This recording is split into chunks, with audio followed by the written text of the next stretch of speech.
Welcome back to my YouTube channel RKGS academy. एक बार फिर से आप लोगों का स्वागत करता हूं। मैं राकेश सिंह। और चलिए देर ना करते हुए फिलहाल हम लोग स्टार्ट कर देते हैं हिस्ट्री से। मैंने हिस्ट्री को टारगेट इसलिए किया हुआ है क्योंकि टीजीटी का एग्जाम होने वाला है। बाकी किसी भी स्टेट पब्लिक सर्विस कमीशन और आरओ के एग्जाम के लिए और वनडे एग्जाम के लिए भी महत्वपूर्ण ये वीडियोस होंगे। और इस वीडियो से जो नोट्स मैंने तैयार करवाना शुरू किया है मैंने आप लोगों को, ये समझ लीजिए रामबाण है। और इसके अतिरिक्त आप लोगों को कुछ भी पढ़ने की जरूरत नहीं है। तो आज हम लोग उधर हम लोगों ने 2-3 वीडियो मैंने हिस्ट्री पे लगातार अपलोड किया है, जिसमें मैंने ऋग वैदिक काल, उत्तर वैदिक काल और बौद्ध धर्म को क्लियर करा दिया है। आज का जो हमारा चैप्टर है वो है जैन धर्म। तो सबसे पहले हम लोग चलते हैं पहले फैक्ट की तरफ और देखते हैं कि जैन धर्म के उदय का मुख्य कारण क्या था। तो उस समय जैन धर्म के उदय का मुख्य कारण तत्कालिक आर्थिक गतिविधियां थी। और दूसरा कारण क्या था कि ब्राह्मण धर्म के विरुद्ध शुरू हुई प्रतिक्रिया। मतलब इन दो चीज़ों ने काफ़ी महत्वपूर्ण भूमिका अदा की। और जो बौद्ध धर्म और जैन धर्म था, ये पूरी तरह से हम कह सकते हैं कि जो ऊपर के जो वर्ण थे ब्राह्मण क्षत्रिय, उनके खिलाफ तो नहीं कहा जा सकता है, लेकिन फिर भी जो नीचे के वर्ण थे वैश्य और शूद्र, जिन पर तमाम तरह की वर्जनाएं लादी गई थी, उनके अनुकूल था। इसलिए ये धर्म काफ़ी उस समय पॉपुलर और प्रसिद्ध हुआ, बौद्ध धर्म और जैन धर्म दोनों। दूसरा फैक्ट देखते हैं, जैन शब्द संस्कृत के जिन किस शब्द से बना हुआ है। तो हमारा ऑप्शन जाएगा संस्कृत के जिन शब्द से बना हुआ है। और जिन शब्द का अर्थ क्या होता है, तो हमारा ऑप्शन जाएगा विजेता। ये दोनों इफेक्ट बहुत ही आईएमपी कई बार एग्जाम में पूछे गए हैं।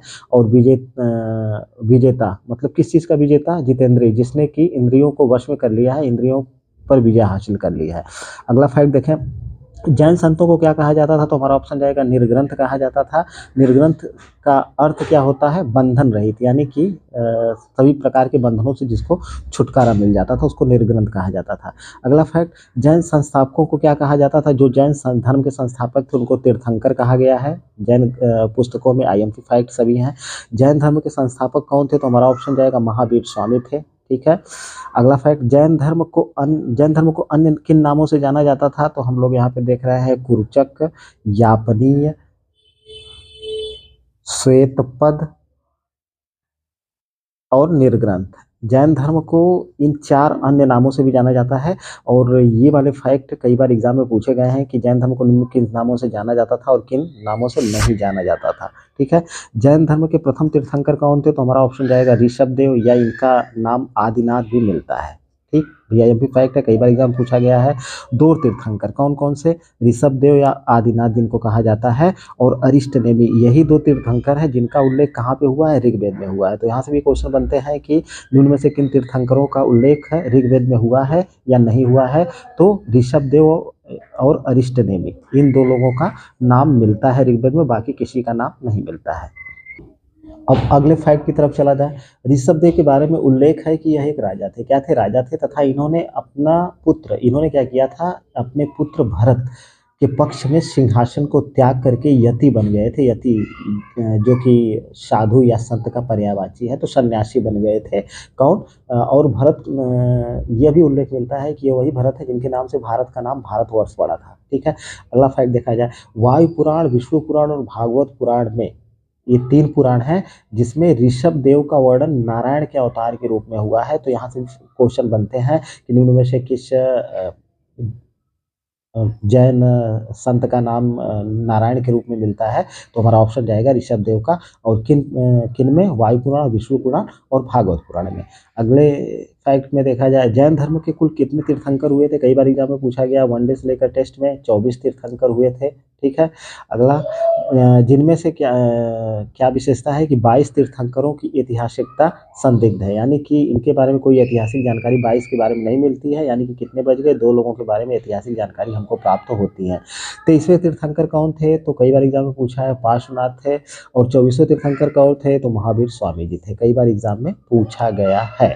अगले फैक्ट में देखा जाए, जैन धर्म में किस पुरुष की कल्पना की गई है? शलाका पुरुष की कल्पना की गई है। किस धर्म में? तो हमारा ऑप्शन जाएगा जैन धर्म में।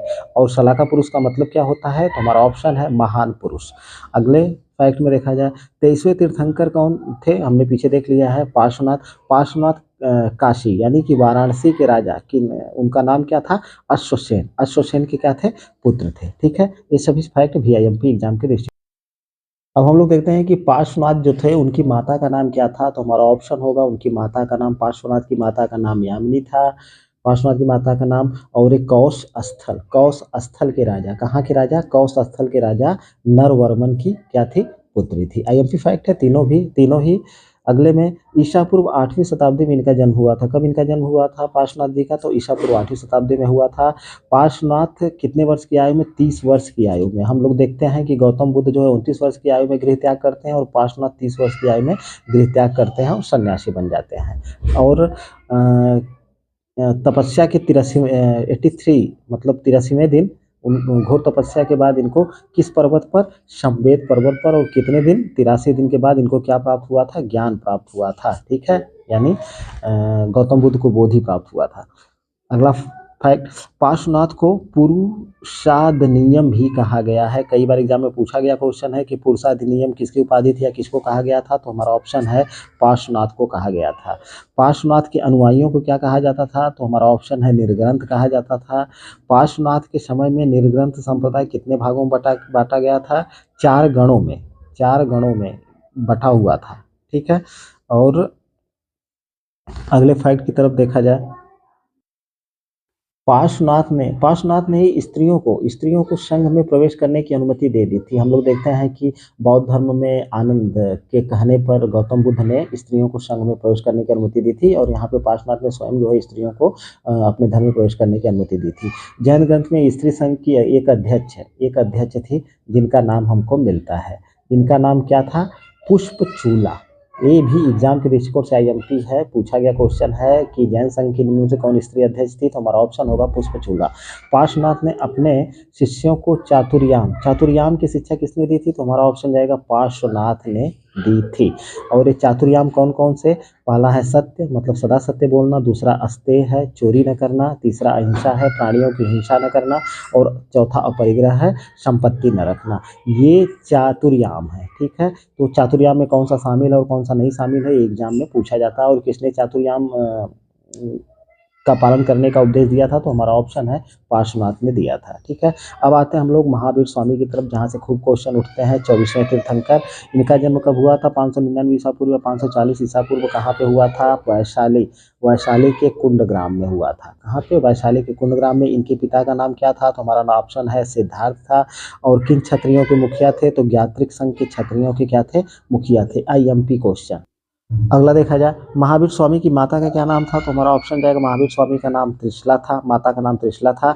इन्हीं को विदेह दत्ता भी कहा गया है। विदेह दत्ता है, त्रिशला किसकी माता का नाम था, महावीर स्वामी की माता का नाम था। पत्नी का नाम क्या था, तो इनका नाम यशोदा था। ठीक है, और ये जो है कुडिन्य गोत्र की कन्या थी। किस गोत्र की, कुडिन्य गोत्र की कन्या थी। अब महावीर स्वामी की मृत्यु कब हुई थी, 527 ईसा पूर्व अथवा 468 ईसा पूर्व में। कहाँ पे, मल्ल राजा किसके यहाँ, सूरतपाल के राज्य में हुआ था। मल्ल गणराज्य में इनकी मृत्यु हुई थी। अगला फैक्ट, महावीर स्वामी के बचपन का नाम क्या था, वर्धमान था। आईएमपी फैक्ट है, कई बार एग्जाम में पूछा गया है। जैन ग्रंथों में महावीर के पिता का नाम सिद्धार्थ, क्या मिलता है, सिद्धार्थ मिलता है। ठीक है, या इनको सिद्धार्थ के 2 और अन्य नाम भी मिलते हैं इनके पिता के। इनमें से एक क्या है, श्रेयंस और यशांश। इसका सिद्धार्थ, इनके पिता का नाम 3 मिलता है। तो यहाँ से भी क्वेश्चन आया हुआ है कि सिद्धार्थ के अन्य नाम कौन कौन से थे, तो हमारा ऑप्शन जाएगा श्रेयांश और यशांश। जैन ग्रंथों में उल्लेखित है कि महावीर स्वामी पहले किस कुल ब्राह्मण, पहले क्या था, जैन ग्रंथों में उल्लेख किया गया कि ब्राह्मण कुल के एक ऋषभदेव थे, उनकी पत्नी सुनंदा के गर्भ में थे। ये भी फैक्ट आईएमपी है। बाद में क्या हुआ, बाद में किसने, इंद्र ने उन्हें त्रिशला के गर्भ में प्रतिस्थापित कर दिया। तो यहाँ से क्वेश्चन आईएमपी बनते रहते हैं एग्जाम के दृष्टिकोण से। ठीक है, अगले फैक्ट में देखा जाए, महावीर की पुत्री का क्या नाम था, अड़ोज्या। ठीक है, या इसी को इसका एक नाम प्रियदर्शना भी मिलता है। प्रियदर्शना का विवाह कहाँ हुआ था, प्रियदर्शना का विवाह महावीर की बहन, इनकी बहन थी, इनका नाम था सुदर्शना। ठीक है, सुदर्शना के पुत्र जामाली से हुआ था। तो ये भी फैक्ट आईएमपी है। महावीर के बड़े भाई नंदिवर्धन थे, और इन्हीं की आज्ञा लेकर के इन्होंने 30 वर्ष की आयु में गृह त्याग किया था। गौतम बुद्ध ने कितने वर्ष की आयु में, 29 वर्ष की आयु में, उन्होंने 30 वर्ष की आयु में गृह त्याग किया था। अगला फैक्ट, जैन ग्रंथ आचरांग सूत्र में, किस ग्रंथ में, आचरांग सूत्र में महावीर की कठोर तपस्या का वर्णन मिलता है? किस ग्रंथ में महावीर की कठोर तपस्या का वर्णन मिलता है? तो हमारा ऑप्शन जाएगा आचरण सूत्र में। और नालंदा में इनकी भेंट किसके हुई थी? मोगलीपुत्र अरे मखली गोसाल से हुई थी, मखली गोसाल से हुई थी और मखली गोसाल इनका शिष्य बन गया था। बाद में जाकर के मखली गोसाल ने इनका साथ छोड़ दिया था और एक संप्रदाय की स्थापना की थी जिसे आजीवक संप्रदाय कहा जाता है, जहाँ से क्वेश्चन आता रहता है। बाद में इसको हम डिस्कस करेंगे। 12 वर्ष की कठोर तपस्या के बाद, कितने वर्ष कठोर तपस्या के बाद? 12 वर्ष की कठोर तपस्या के बाद वैशाख महीने में, किस महीने में? वैशाख महीने में, वैशाख महीने के किस दिन? 10वें दिन जिम्भिक ग्राम, किस ग्राम में? जिम्भिक ग्राम के समीप किस नदी के तट पे? ऋजुपालिका नदी के तट पर इनको क्या प्राप्त हुआ था? ऋजुपालिका नदी के तट पे किस वृक्ष के नीचे? गौतम बुद्ध को पीपल वृक्ष के नीचे, इनको साल वृक्ष के नीचे कैवल्य किसकी प्राप्ति हुई थी? कैवल्य, जिसका शाब्दिक अर्थ क्या होता है? ज्ञान होता है। और गौतम बुद्ध को बोधि यानी बोधि की प्राप्ति हुई थी, इनको कैवल्य की प्राप्ति हुई थी। दोनों का मतलब ज्ञान ही होता है। ज्ञान प्राप्ति के बाद महावीर स्वामी क्या कहलाए थे? जिन कहलाए थे। जिन का अर्थ क्या होता है? विजेता होता है। केवलिन का अर्थ क्या होता है? केवलिन कहलाए। अरहत, केवलिन कहलाए। अरहत कहलाए। अरहत का मतलब क्या होता है? योग्य होता है। और निर्ग्रंथ कहलाए यानी बंधन रहित होता है। ये सभी शब्द जैन धर्म से संबंधित है और महावीर स्वामी से संबंधित है। अपनी साधना एवं तपस्या में अटल रहने के कारण महावीर, इनको महावीर क्यों कहा गया? कथन और कारण से क्वेश्चन बन सकते हैं कि महावीर इनको क्यों कहा गया? तो अपनी साधना में, अपनी तपस्या और साधना में अटल रहने के कारण इनको महावीर कहा गया। ज्ञान प्राप्ति के पश्चात महावीर स्वामी ने अपना प्रथम उपदेश कहाँ पे दिया था? राजगृह में दिया था, जबकि गौतम बुद्ध ने सारनाथ में दिया था और उन्होंने राजगृह में। किस पहाड़ी? विपुलाचल, एक विपुलाचल पहाड़ी थी, विपुलाचल पहाड़ी। और नदी की अगर बात करें तो बाराकर नदी के तट पर दिया था। महावीर का प्रथम शिष्य कौन था? तो इनका दामाद ही, इनका दामाद जो जामाली था, यही इनका प्रथम शिष्य बना था। वैशाली का एक शासक था जिसका नाम था चेटक, चेटक इनका शिष्य बन गया। ये दूसरा शिष्य बना था महावीर स्वामी का। फिर अगले फैक्ट में देखा जाए, चंपा नरेश, चंपा नरेश का नाम क्या था? तो इनका नाम था दधिवाहन। इनकी पुत्री, दधिवाहन भी इनके क्या बन गए? शिष्य बन गए। और दूसरे फैक्ट में देखा जाए तो दधिवाहन की एक पुत्री थी जिनका नाम क्या था? चंदना था। चंदना भी इनकी क्या बन गई? प्रथम भिक्षुणी बनी थी। यहाँ पे प्रथम भिक्षुणी कौन बनी थी? चंदना बनी थी। VIMP फैक्ट है सभी भी। महावीर स्वामी के समकालीन महत्वपूर्ण शासक, यहाँ से क्वेश्चन पूछता रहता है कि निम्न से कौन महावीर स्वामी के समकालीन थे या नहीं थे? तो बिंबिसार थे, ये राजगिरी या मगध के शासक थे। और अजातशत्रु इनका पुत्र भी इनका समकालीन था। उदयन भी इनका समकालीन था, एक कौशाम्बी का शासक था। और चंद्रप्रद्योत भी इनका समकालीन था जो अवंती का शासक था। जैन धर्म की शिक्षाएं, जैन धर्म की शिक्षाएं देखा जाए, यहाँ से भी क्वेश्चन आता रहता है। इन जैन धर्म में संसार को क्या माना गया है? दुख मूलक माना गया है। और दुखों का कारण किसको माना गया है? तृष्णा को माना गया है, जैसे कि बौद्ध धर्म में माना गया था। संसार त्याग और संन्यास ही सच्चे सुख की प्राप्ति में सहायक है। जैन धर्म बोलता है कि संसार का त्याग करिए और सन्यासी हो जाइए तो आपको सच्चे सुख की प्राप्ति होगी। जैन धर्म भी ईश्वर पर विश्वास नहीं करता।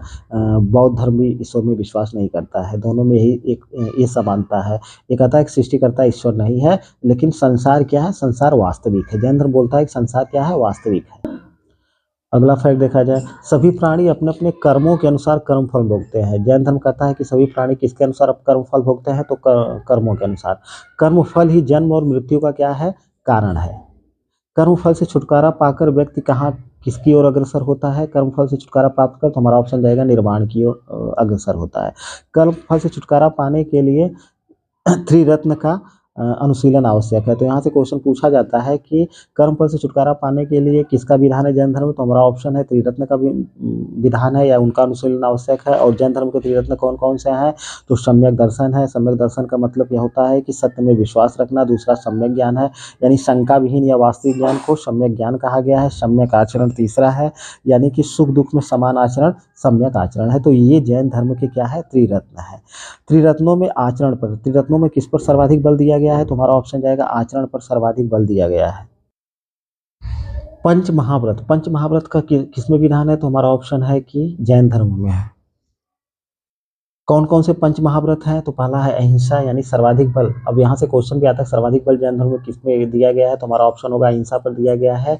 इसमें ये कहा गया है कि मन वचन व कर्म से अहिंसा का पालन करना, यानी कि मन में अगर सोच लिया अहिंसा के बारे में तब भी वो भी पाप है, वचन से अगर कह दिया किसी को तब भी पाप है। सत्य यानी सदैव सत्य बोलना दूसरा है। दूसरा पंच महाव्रत में दूसरा सत्य, सदैव सत्य बोलना। तीसरा क्या है, अस्तेय है यानी कि चोरी न करना। चौथा क्या है, अपरिग्रह यानी धन का संचय नहीं करना। और पांचवा क्या है, पांचवा है ब्रह्मचर्य यानी कि नारी को छूना तो दूर की बात, नारी को देखना, उससे वार्तालाप करना, उसके बारे में सोचना भी जैन धर्म में पाप माना गया है। पांचवा महायज्ञ जो था ये ब्रह्मचर्य, इसको महावीर स्वामी ने जोड़ा था। यहाँ से क्वेश्चन कई बार आया है कि पांचवें महाव्रत को किसने जोड़ा था, तो हमारा ऑप्शन जाएगा महावीर स्वामी ने जोड़ा था। और पांचवा महाव्रत क्या है, पांचवा महाव्रत ब्रह्मचर्य है। अब पांच अणु व्रत, ये पांच अणु व्रत किसके लिए, किस विधान किसके लिए किया गया है, तो गृहस्थों के लिए किया गया है। और तीन गुण व्रत हैं, ये भी गृहस्थों के लिए है। जैन धर्म में तीन गुण व्रत हैं जो कि गृहस्थों के लिए है। आईएमपी फैक्ट है। अब गुण व्रत कौन कौन से हैं, पहला है प्रत्येक गृहस्थ को अपने कार्य क्षेत्र की समय सीमा को निर्धारित करना चाहिए। उसका कार्य क्षेत्र क्या हो उसकी सीमा निर्धारित करनी आवश्यक है। दूसरा क्या है, केवल योग्य तथा अनुकरणीय कार्य करना, यानी कि अच्छे कार्य करना ही करना चाहिए। तीसरा क्या है, भोजन तथा भोग की सीमा निर्धारित करना, यानी कि भोजन की सीमा भी निर्धारित होनी चाहिए और भोग की भी सीमा निर्धारित होनी चाहिए। जब मन करे तब भोजन शुरू नहीं कर देना चाहिए। अब चार शिक्षा व्रत, ये भी व्रत है जो कि गृहस्थों के लिए है जैन धर्म में। पहला क्या है, देशाविरति यानी किसी देश विदेश की सीमा से आगे न जाने का व्रत, इसको क्या कहा गया है, देशाविरति कहा गया है। दूसरा है सामयिक व्रत, यानी कि दिन में 3 बार, कम से कम 3 बार क्या करना चाहिए, सांसारिकता से मुक्त होकर ध्यान लगाना चाहिए, ये सामयिक व्रत है। प्रोपोद्योपवास यानी कि उपवास का व्रत करना। चौथा क्या है, वैयावृत यानी दान पूजा आदि करना। तो ये चार जो है शिक्षा व्रत हैं और किसके लिए हैं, तो हमारा ऑप्शन जाएगा ये गृहस्थों के लिए है। ठीक है, अगले फैक्ट में देखा जाए, जैन धर्म में काया क्लेश पर अत्यधिक बल दिया गया है, यानी कि कठोर तपस्या पर अधिक बल दिया गया है। जैन धर्म में उपवास के द्वारा आत्महत्या का विधान है, किस धर्म में है, तो हमारा ऑप्शन जाएगा जैन धर्म में उपवास के द्वारा आत्महत्या का विधान किया गया। उपवास द्वारा शरीर त्याग को जैन धर्म में क्या कहा गया है, संलेखना कहा गया है तथा इसी को निषिद्धि भी कहा गया है। ठीक है, जैन दर्शन के अनुसार संसार का वास्तविक कारण ईश्वर नहीं है, यानी कि ईश्वर ने संसार को निर्मित नहीं किया, क्योंकि वह ईश्वर में विश्वास नहीं करता।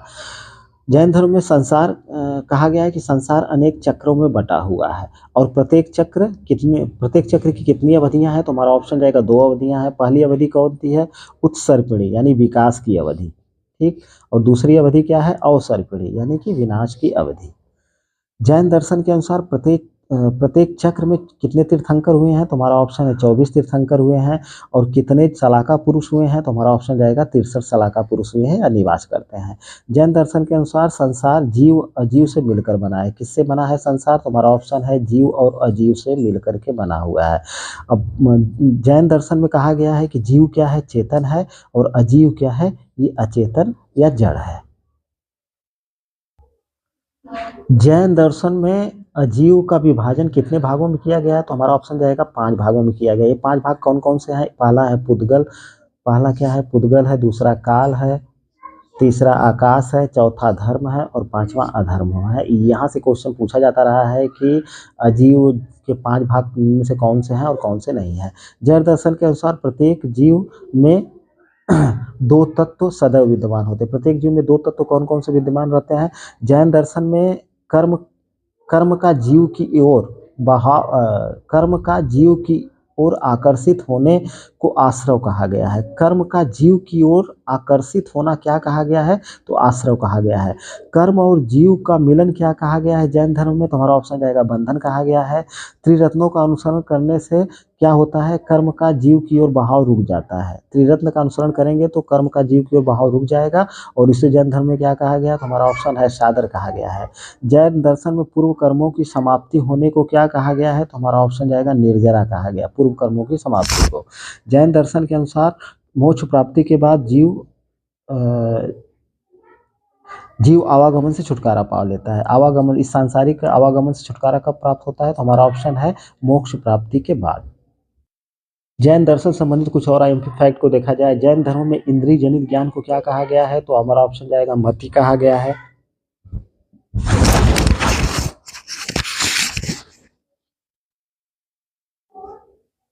श्रवण ज्ञान को क्या कहा गया है? तो हमारा ऑप्शन जाएगा श्रवण ज्ञान को जैन दर्शन में अधर्म श्रुति कहा गया। दिव्य ज्ञान को क्या कहा गया है? तो हमारा ऑप्शन जाएगा अवधि कहा गया है। अन्य व्यक्ति के मन मस्तिष्क की बात को जान लेने को क्या कहा गया है? तो मनः पर्याय कहा गया है। यहाँ से क्वेश्चन खूब बने हुए हैं। सर्वश्रेष्ठ तथा पूर्ण ज्ञान को क्या कहा गया है? कैवल्य कहा गया है। ये सबसे महत्वपूर्ण ज्ञान था। ठीक है, जैन दर्शन में ज्ञान के कितने स्रोत माने गए हैं? तो हमारा ऑप्शन जाएगा 3 स्रोत माने गए हैं।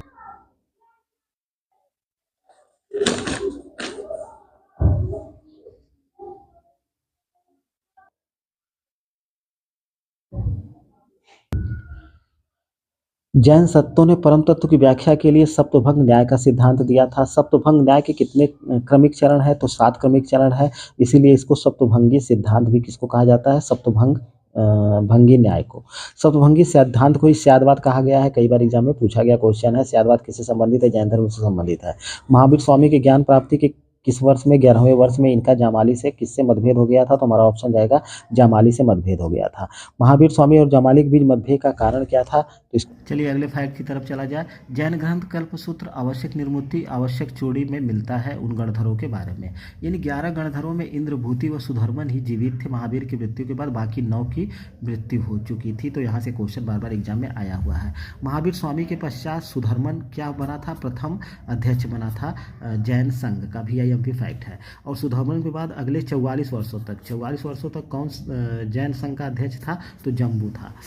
नंद राजा घनानंद के समय में कौन कौन जैन संघ का अध्यक्ष था? तो संभूति विजय व भद्रबाहु जैन संघ के अध्यक्ष बने थे। तो घनानंद के समय में कौन था? तो हमारा ऑप्शन जाएगा घनानंद के समय में संभूति विजय और भद्रबाहु संघ के अध्यक्ष बने थे। अगला फैक्ट IMP है। चंद्रगुप्त मौर्य के समय में कौन अध्यक्ष था? तो हमारा ऑप्शन जाएगा स्थूलभद्र अध्यक्ष था जैन संघ का। चंद्रगुप्त मौर्य के समय में, मौर्य के समय में ही मगध में कितने वर्षों का भीषण अकाल पड़ा था? 12 वर्षों का भीषण अकाल पड़ा था। चंद्रगुप्त मौर्य ने क्या किया? भद्रबाहु जो जैन संत थे उनके साथ कहाँ चले गए? कर्नाटक चले गए और वहीं पर श्रवणबेलगोला में चंद्रगिरी नामक पहाड़ी पर संलेखना, जिसको कि निषिद्धि भी कहा जाता था, इससे प्राण त्याग किया था। यानी उपवास द्वारा अपना प्राण त्याग किया था किसने? चंद्रगुप्त मौर्य ने। VIMP फैक्ट है। ठीक है, महावीर स्वामी के समय जैन धर्म का सर्वाधिक विकास हुआ था। किसके समय? महावीर स्वामी के समय में। नंदवंश का सबसे शक्तिशाली कौन था? महापद्म नंद था। तो महापद्म नंद के समय में क्या हुआ था? महापद्म नंद जैन धर्म का कट्टर समर्थक था। अशोक का पौत्र संप्रति, अशोक का जो पौत्र था, पोता था संप्रति, भी जैन धर्म का अनुयायी था। कई बार एग्जाम में पूछा गया है। और संप्रति ने सुहस्ती नामक जैन संत से जैन धर्म की दीक्षा ली थी। VIMP फैक्ट है। कलिंग नरेश खारवाल, ये भी VIMP फैक्ट है। कलिंग शासक खारवाल जैन धर्म का मतावलंबी था। यहाँ से क्वेश्चन इसलिए पूछे जाते हैं कि कौन जैन धर्म का पोषक था, या मानता था या नहीं मानता था। यहाँ से क्वेश्चन आते हैं। खारवेल का जो हाथी गुम्फा अभिलेख है, यहाँ से भी क्वेश्चन कई बार पूछा गया है। ये जैन धर्म का प्राचीनतम अभिलेखी साक्ष्य प्रदान करता है। यानी जैन धर्म का उल्लेख का अभिलेखी साक्ष्य कौन सा है? तो हाथी गुम्फा अभिलेख किसका है? खारवेल का है। ठीक है, उदयगिरी पहाड़ी में, किस पहाड़ी में? उदयगिरी पहाड़ी में खारवेल ने जैन संतों के लिए किसका निर्माण कराया था? तो हमारा ऑप्शन जाएगा एक गुफा का निर्माण करवाया था। अगर पूर्व मध्यकाल में बात करें तो यहाँ से भी क्वेश्चन आते हैं कि कौन सा वंश या शासक जैन धर्म के संरक्षक थे या पोषक थे या मानते थे।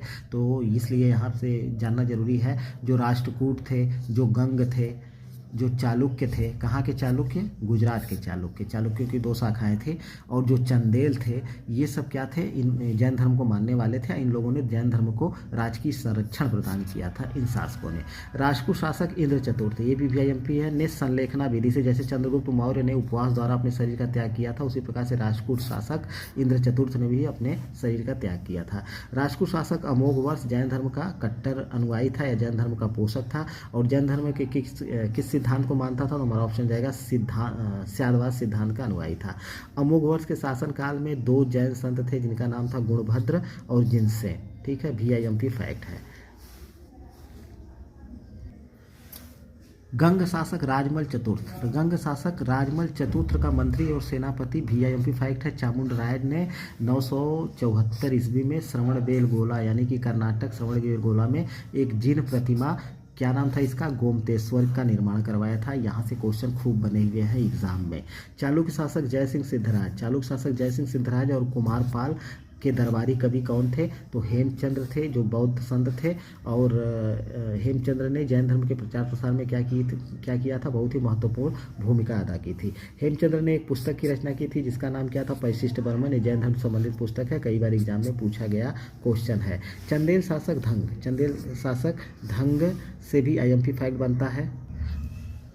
धंग के काल में क्या हुआ था? खजुराहो में जैन मंदिरों का निर्माण करवाया गया था, IMP फैक्ट है।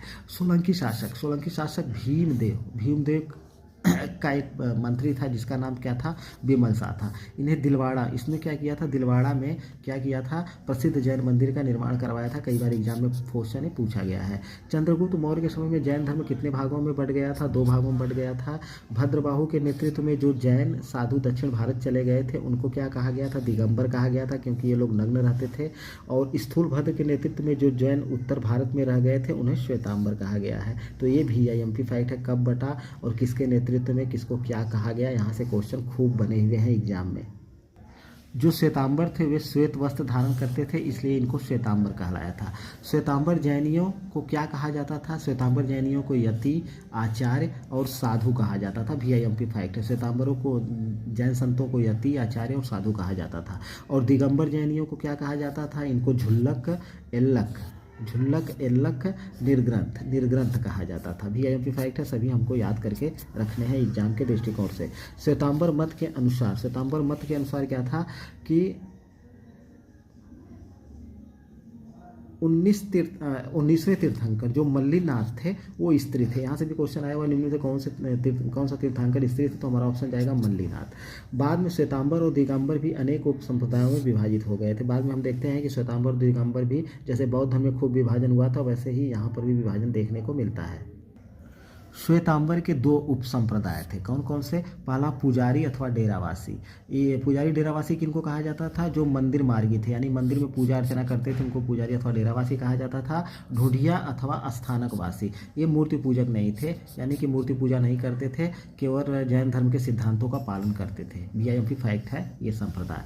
दिगंबर के 3 उप संप्रदाय मेन थे, जिसमें से 20 पंथी। ये 20 पंथी क्या था? ये मंदिर में तीर्थंकरों की मूर्तियों के साथ क्षेत्रपाल और भैरव की मूर्तियां भी रखते थे। कौन? 20 पंथी दिगंबर के।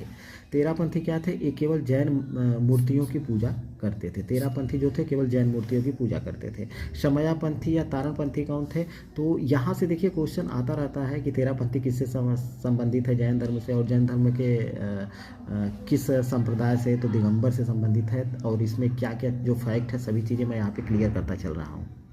समयापंथी और तारणपंथी जो थे वो मूर्ति पूजक नहीं थे, केवल जैन धर्म के सिद्धांतों का पालन करते थे। बाद में दिगंबर के अंतर्गत 2 और संप्रदाय देखने को मिलते हैं, एक तोतापंथी और एक गुमानपंथी। ये किससे संबंधित हैं? ये जैन धर्म के दिगंबर संप्रदाय से संबंधित हैं। ठीक है। प्रथम जैन सभा, यहाँ से क्वेश्चन खूब पूछा जाता है। प्रथम जैन सभा 4th शताब्दी ईसा पूर्व में हुई थी। स्थान कहाँ था? कहाँ पे हुई थी? पाटलिपुत्र में हुई थी। अध्यक्ष कौन थे? स्थूलभद्र थे। IMP फैक्ट खूब पूछे गए हैं। इसका परिणाम क्या निकला? जैन धर्म के 12 अंगों का संकलन हुआ था प्रथम जैन सभा में।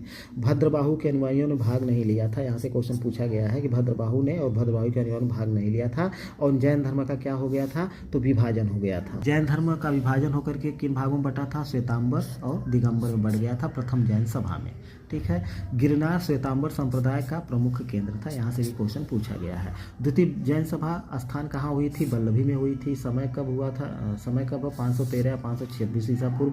अध्यक्ष कौन थे? देवर्धिगढ़, या इन्हीं को क्षमा श्रमण भी कहा जाता है। इसका परिणाम क्या निकला? इसका परिणाम ये निकला कि जैन साहित्य जो है 12 अंग, 12 उपांग, 10 प्रकीर्ण और 6 छेद सूत्र और 4 मूल सूत्र और 1 अनुपयोग सूत्र का संकलन हुआ था इस वाले द्वितीय जैन सभा में। IMP फैक्ट है। महावीर स्वामी की मृत्यु के 840 वर्षों के बाद एक और सभा का आयोजन किया गया था। और जिस सभा का आयोजन किया गया था तो पहली के अध्यक्ष कौन थे? तो आर्य अस्कंदिल पहली की अध्यक्षता करी थी। ठीक है, और ये हुआ कहाँ था, तो मथुरा में हुआ था। दूसरे की अध्यक्षता नागार्जुन सूर्य ने की थी, और ये कहाँ हुआ था, तो वल्लभी में हुआ था। जैन धर्म के मुख्य देन किसमें है, तो हमारा ऑप्शन जाएगा साहित्य और कला के क्षेत्र में जैन धर्म की मुख्य भूमिका रही है। VIMP फैक्ट है। जैन धर्म के प्राचीनतम ग्रंथ को क्या कहा जाता था, तो हमारा ऑप्शन जाएगा पूज्य कहा जाता था। पूज्य की कुल संख्या कितनी है, तो हमारा ऑप्शन जाएगा 14 या 14 है। जैन साहित्य को क्या कहा जाता था, आगम कहा जाता था। आगम यानी सिद्धांत कहा जाता था, कई बार एग्जाम में पूछा गया क्वेश्चन है। जैन साहित्य मागधी प्राकृत, जैन साहित्यों की रचना किन किन भाषाओं में हुई थी, तो प्राकृत, मागधी और अर्धमागधी भाषाओं में हुई थी।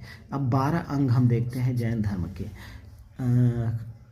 आचरांग सूत्र, इसमें क्या है, जैन भिक्षुओं द्वारा अपनाए जाने वाले नियमों का वर्णन है, खूब एग्जाम में पूछा गया है। दूसरा सूत्र कृदंग, इसमें विभिन्न जैन मतों का वर्णन है, किसमें, सूत्र कृदंग में। अष्टांग, इसमें जैन धर्म के विविध सिद्धांतों का वर्णन है, किसमें, अष्टांग में। समवायांग में क्या है, विभिन्न जैन सिद्धांतों का, इसमें भी विभिन्न जैन सिद्धांतों का वर्णन है। तो यहाँ से क्वेश्चन पूछे जाते हैं कि जैन धर्म के जो 12 अंग है उसके जो आचरांग सूत्र है, सूत्र कृदंग है, अष्टांग है या समवायांग है, इनमें किन चीज़ों का जिक्र हुआ है या नहीं हुआ है।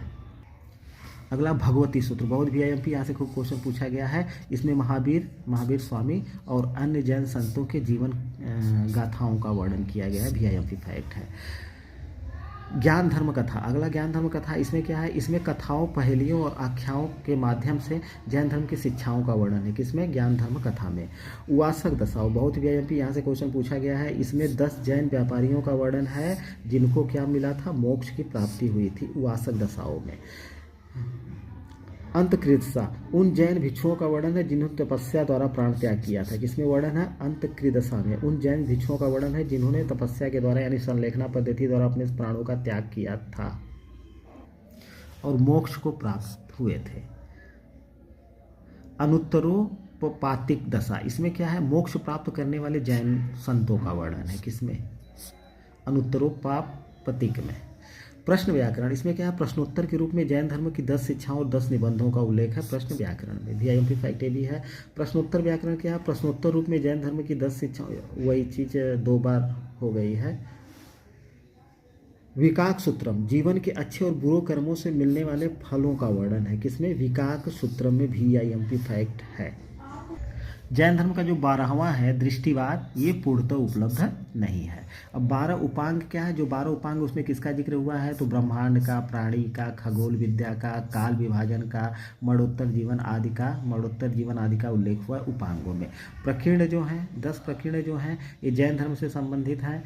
6 विधि विषयों का वर्णन।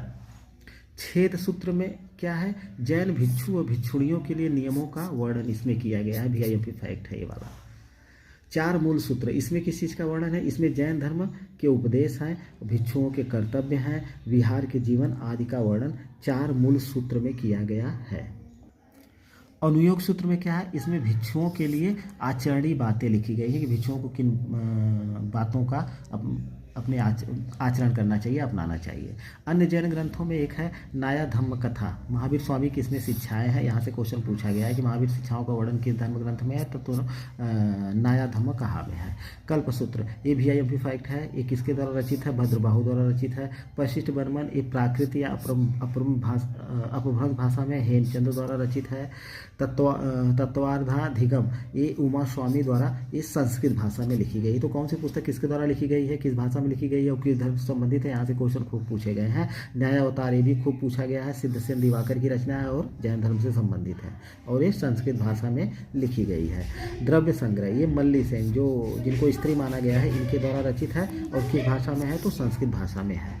अगला जैन ग्रंथ क्या है, प्रभा कमल मार्तंड, इसके लेखक कौन है, प्रभाचंद्र हैं और ये भी संस्कृत भाषा में लिखी गई है, VIMP फैक्ट है। तो ये संस्कृत भाषा के जैन धर्म से संबंधित ग्रंथ है। जैन तीर्थंकरों के प्रतीक, यहाँ से क्वेश्चन खूब पूछा जाता है कि सभी तीर्थंकरों का तो नहीं, जो IMP हैं उनके बारे में देखते हैं। ऋषभदेव, प्रथम तीर्थंकर ऋषभदेव, आदिनाथ का प्रतीक चिन्ह क्या था, तो वृषभ था। अजीतनाथ का क्या था, तो हाथी था। विमलनाथ का क्या था, तो वाराह था। शांतिनाथ का क्या प्रतीक चिन्ह था, तो मृग था। मल्लीनाथ का प्रतीक चिन्ह क्या था, कलश था। नेमिनाथ का प्रतीक चिन्ह क्या था, तो कमल था। अरिष्ट नेमि का प्रतीक चिन्ह क्या था, तो शंख था। पार्श्वनाथ का क्या था, तो प्रतीक चिन्ह, तो हमारा ऑप्शन जाएगा सर्प था। महावीर स्वामी का क्या प्रतीक चिन्ह था, तो सिंह था। इन प्रतीक चिन्हों को हमको याद करके रखना है और यहाँ से क्वेश्चन सम्मिलित करने के लिए और ऑनलाइन पूछे जाते रहे हैं। तो ये रहा VIMP फैक्ट जैन धर्म से संबंधित।